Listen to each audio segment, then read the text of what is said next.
You've heard of root plants, but what if I told you there's a way to stop it before it starts? Today in this video, we're going to go over air prune beds. This is a simple structure that can be performed in a backyard nursery that will stop root boundness and will produce trees with great root systems, fibrous root systems with a great heart root that will survive for years to come. Air prune beds are these raised bed systems. They're filled with soil, and at the bottom they have this mesh. And so once the roots of these trees drive down to that mesh, they hit the air, branch out, stop growing down, and start growing out rather than down.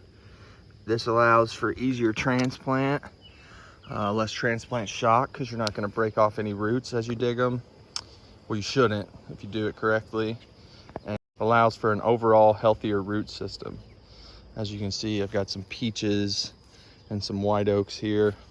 So what an air prune box is, an air prune bed, it is 2x4, 2x6, 2x10, 2x12 wood. And then underneath of the wood, you can't see it here, but there is this material, which is hardware cloth. I don't know what the dimensions of this is, but it goes underneath of here. Each one of these beds is lifted off the ground via blocks, pallets, other pieces of wood, anything that will allow airflow to flow up underneath of here. What this does is it allows air to flow underneath, and as these roots grow down, this is a black walnut right here, as these taprooted plants grow down, once they hit that mesh layer and hit the air, they prune themselves off. What's good about this is as the plants branch out, it makes them more liable to be transplanted without transplant shock. If you were to plant these in a pot, what they would do is they would get to the bottom of that pot, they would circle around and around and around. And just as the trunk grows outward year to year, so does that taproot. With a tap grown in a circle like this, as it swells and grows year to year, it will eventually choke itself out. So these air prune beds allow for a more sustainable root.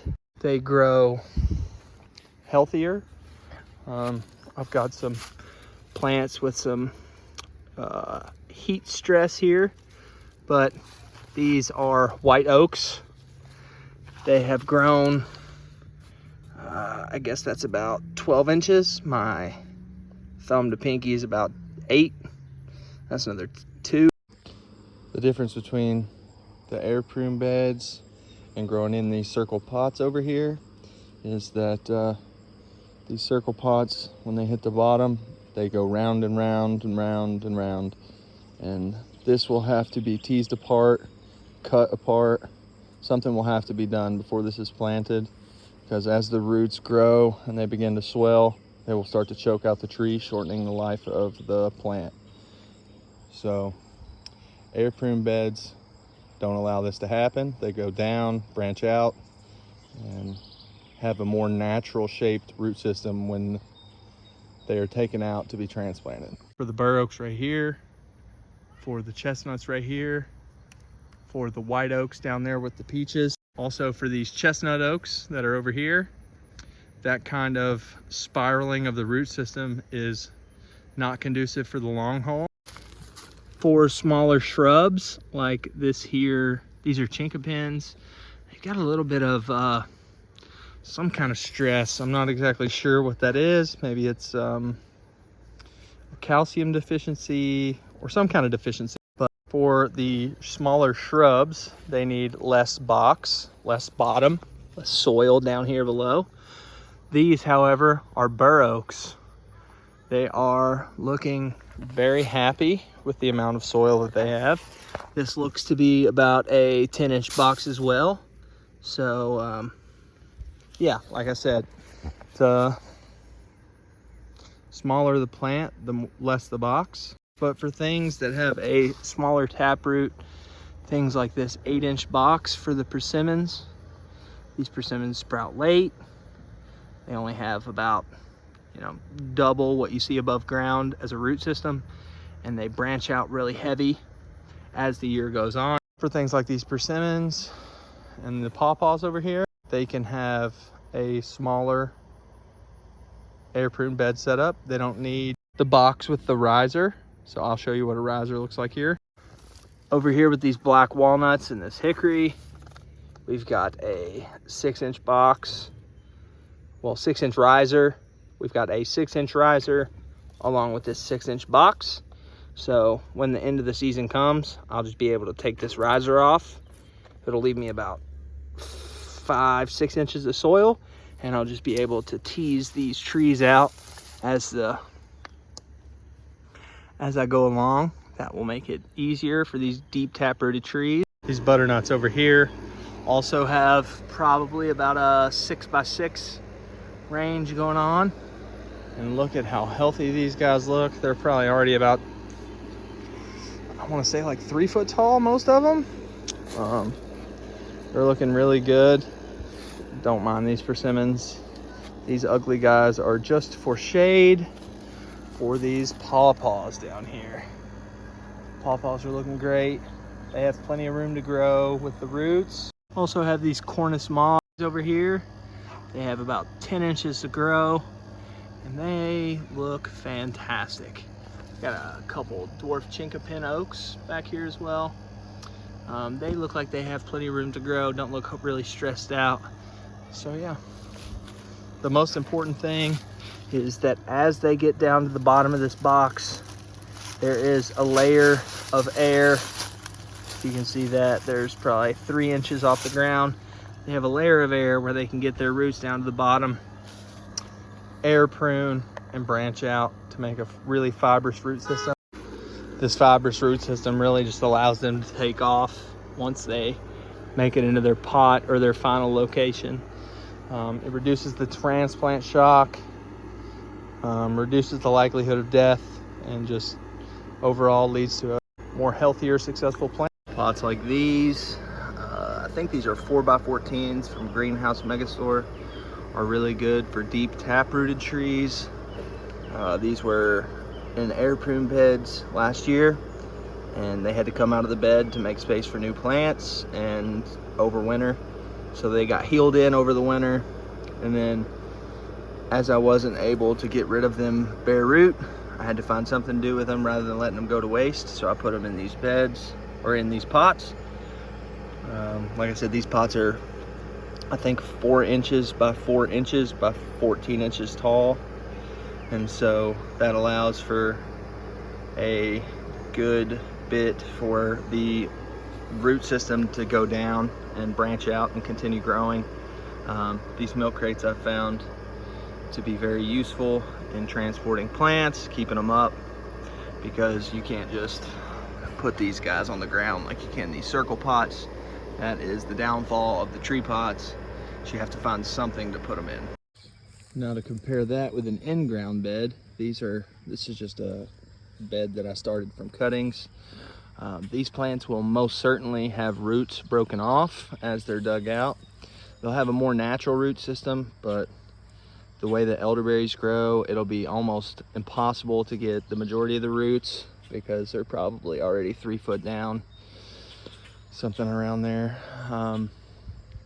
So while your roots will not circle the pot, they will be cut off in the process, which, isn't gonna be ideal. I guess this is a potato. I'll have to dig that out this time. But the root systems of these plants will most certainly break, which will also lead to some transplant shock. In my experience, planting from the air prune beds allows the plants to feel comfortable, feel at home, and take off right off the bat, rather than have to worry about and work on healing their roots. And a lot of the time you'll plant a potted tree or a potted bush or a bush grown from a bed like this, In my experience, I've only grown a few things in in-ground beds. I'm sure it could be different in other places, but in my experience, they will take a while to take off, and that is partially because they have damaged roots from having to dig them out of the ground.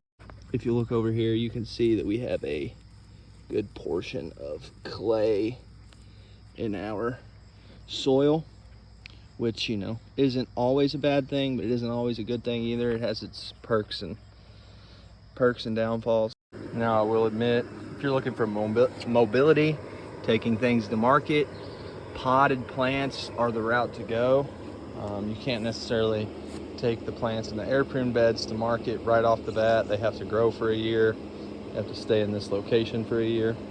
So yeah, if you're going to be going to a farmer's market or to plant shows or garden centers or garden shows or selling your plants right away, the air prune bed might not necessarily be the move, but also neither would the in-ground beds. So if the idea is to sell plants right away at market or wherever you want to sell them, then growing in air prune beds isn't the move for the immediate mobility. However, if you're looking to invest for a year and you've got time to wait, air prune beds may be your best option, because as the season goes on, they seem to need less water, less nutrient, and less overall care than a potted plant. These guys, I don't necessarily water as much as I probably should. I don't necessarily give them nutrients as much as I probably should. And look at how nice those look. These are coming up on 3 foot tall and were planted this spring. These are chestnuts. I really like what I'm seeing out of these guys. They grew so fast that I had to take the top off the box and expose them to the potential squirrel pressure. The squirrels must have had plenty to eat, didn't want to bother.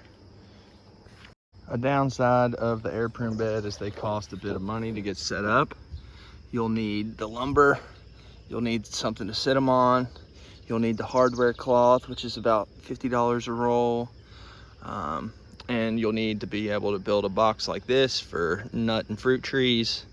So while that can be a downside, a lot of people are getting rid of free wood on Facebook Marketplace. I've seen a lot of people looking to get rid of like concrete pavers from a landscape project that they were ripping out, and so there's your riser. Really, if you could scavenge Facebook Marketplace and find all the materials you need, the only thing you would need to buy are the screws to put it all together and the hardware cloth to put on the bottom and to build the box with the hardware cloth. So this top right here was scavenged from somebody getting rid of some metal roofing.